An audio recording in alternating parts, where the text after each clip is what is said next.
بسم اللہ الرحمن الرحیم۔ فرمایا کہ حزن سے جس قدر جلد مراتب سلوک کے طے ہوتے ہیں، مجاہدہ سے اس قدر جلد طے نہیں ہوتے۔ یہ بات یاد رکھنے کے قابل ہے۔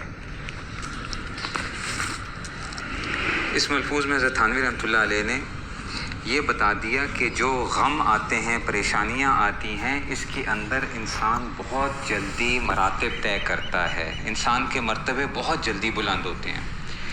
اگر بندہ مجاہدہ کرنا چاہے تو اتنا مجاہدے کے ذریعے سے اتنی ترقی نہیں ہوتی۔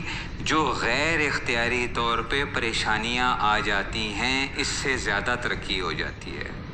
اس لیے کبھی بھی کسی بھی پریشانی، بیماری، غم کے اندر گھبرانا نہیں چاہیے۔ یہ اللہ تعالیٰ ہمیں اور مضبوط کر رہے ہوتے ہیں، ہمارے درجات بلند کر رہے ہوتے ہیں۔ اگر کسی گناہ کے سبب سے ہوں تو فوراً بندہ توبہ کر لے، یا اللہ مجھ سے یہ غلطی ہو گئی، اگر میرے گناہوں کے سبب سے میرے اوپر کوئی پریشانی آئی ہے تو اے اللہ اس کو دور کر دیجئے۔ بس اب اس کے بعد نہ گھبرائے، بار بار نہ یہ سوچتا رہے، بار بار لوگوں میں یہ گاتا نہ پھرے کہ جی میرے گناہ ہیں جس کے سبب سے میں اتنا تباہ و برباد ہو گیا، فلاں ہو گیا۔ بھئی توبہ کر لی، بس اب یہ انشاءاللہ اس کے مراتب کی بلندی کا ذریعہ بنیں گے۔ کبھی بھی اس لیے کبھی گھبرانا نہیں چاہیے۔ کسی قسم کی پریشانی آ جائے غیر اختیاری، ایک ہے کہ بندہ خود اختیاری طور پہ اپنے آپ کو مصیبت میں ڈال دیتا ہے، وہ اور مسئلہ ہے، اور ایک ہے کہ غیر اختیاری بیماری کا آنا ہمارے اختیار میں نہیں ہے۔ ہاں، بد پرہیزی ہمارے اختیار میں ہوتی ہے کہ پرہیز کریں یا نہ کریں، یہ ہمارے اختیار میں ہے، لیکن بیماری یہ ہمارے اختیار میں نہیں ہے۔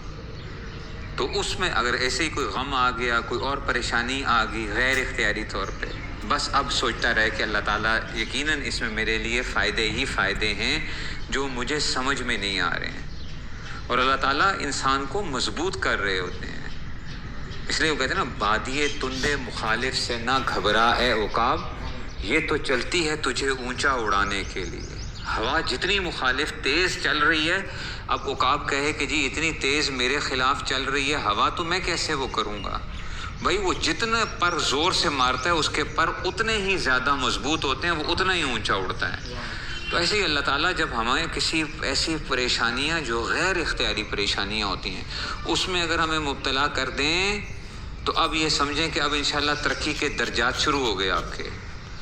ہاں، توبہ کرتے رہیں، اللہ تعالیٰ سے مانگتے رہیں، بار بار اللہ تعالیٰ سے کہتا رہے انسان، یا اللہ مجھے آپ کیا کر دیجئے، ترقی دیجئے، مجھے گناہوں کو معاف فرمائیے، اور اللہ سے عافیت مانگتا رہے۔ کبھی یہ نہ مانگے، خود نہ مانگے کہ یا اللہ مجھے آپ جو ہے نا مجھے ایسی پریشانیوں میں مبتلا کر دیجئے یا مجھے فلاں کر دیجئے، نہ، ہمیشہ اللہ سے عافیت مانگی جائے کہ یا اللہ مجھے آپ عافیت دیجئے، میں اس قابل نہیں ہوں۔ لیکن اگر دور نہیں ہو رہی تو اس میں گھبرانا نہیں ہے۔ اور اسی طرح ہی ایسے ہی بندہ اپنی اصلاح کے اندر بھی دل پہ آرے چلتے ہیں، ہم کوشش کرتے ہیں، ہم اپنی اصلاح نہیں کر پاتے، پھر ہم گرتے ہیں، پھر ہم اٹھتے ہیں، یا اللہ میں کوشش کرتا ہوں میں نہیں کر پا رہا، میں کوشش کرتا ہوں نہیں کر پا رہا۔ اس سے انسان کے اندر عجز اور انکساری پیدا ہوتی ہے، اور یہ عجز و انکساری اس کو وہاں تک لے کے جاتی ہے جہاں پر اس کی جو بڑا تگڑا پن جو تھا وہ نہیں لے کے جا سکتا تھا۔ اب یہ اللہ کے سامنے روتا ہے کہ یا اللہ میں نے اتنی کوشش کی لیکن میں نہیں کر سکا، اے اللہ مجھے تو آپ کیا کر دیجئے، بغیر کسی اس کے مجھے پار کرا دیجئے راستے۔ اب اس کی عاجزی اور انکساری اس کو انشاءاللہ راستے پار کروا دے گی۔ اس لیے کبھی بھی گھبرائیں نہیں۔ اللہ تعالیٰ ہم سب کو عمل کرنے کی توفیق نصیب فرمائے۔ وآخر دعوانا الحمدللہ رب العالمین۔